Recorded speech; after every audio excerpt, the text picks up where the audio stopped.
If you walked into a Tsundere cafe, what would be your strategy for breaking through your waitress's icy cold exterior to unlock that lovey-dovey center? Well, as I do pride myself on being a master when it comes to tsunderes, let me take this opportunity to share with you theoretical example number 32.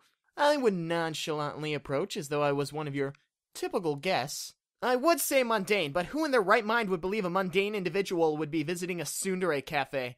I mean, come on! That's just not normal. Alright, back to the important details. Picking up the menu, I would immediately place it back down after having quickly picked the first few items. For all intents and purposes, I'll be referring to the objective tsundere as a female, as there can be the occasional male tsundere, and I would like to be fair and acknowledge both parties. As she approached, I would be the first to speak, thus throwing off her guard.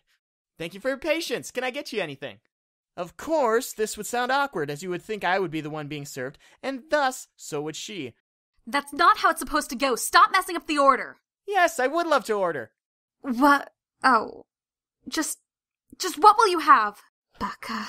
She whispers it under her breath instead of your typical yelling fashion, but I pay no heed. I would like the green tea with an Ichigo parfait. Anything else? Actually, while pulling the object of interest out of my pocket, could you tell me how many licks it takes to get to the Tootsie Roll center of a Tootsie Pop?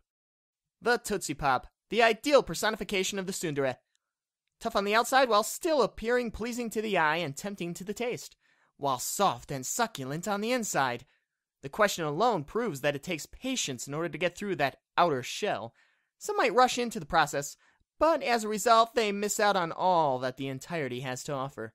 As you can imagine, she once again is taken aback upon this unusual request. Kawaii? Shut up!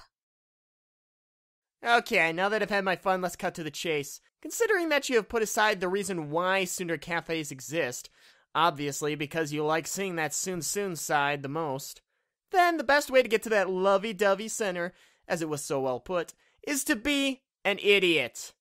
Let me clarify that statement. Take my buddy Saito, for example. Rushing into something without the slightest care in the world in regards to your own well-being would be considered very idiotic. Frustrating Louise to the point where she has gone through her third whip this month is also idiotic. But when all's said and done, we break through that candy coating into the soft nougaty center. So, when she returns with my order, thank you very much. Whatever. After taking a sip of my tea, I take a bite of the parfait. I suddenly realize something. Something wrong. By any chance, are there strawberries in this? Well, duh.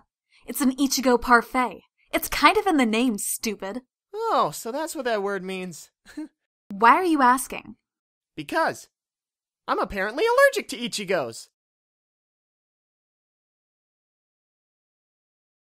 Waking up in the hospital isn't the best way to spend an evening. But when you notice she spent the whole day by your bedside to make sure you're okay, makes it seem a bit worth it. Did I get her to show her lovey-dovey side while in the cafe? No. But as was explained, it takes many licks, many moments, to reach that center. So as things progress and we get to know each other as friends who just happen to meet under an interesting set of circumstances, through enough time and patience, I would arrive at her core enjoying the whole along the way. Hey, you just asked for my strategy. I didn't say it came with instant results.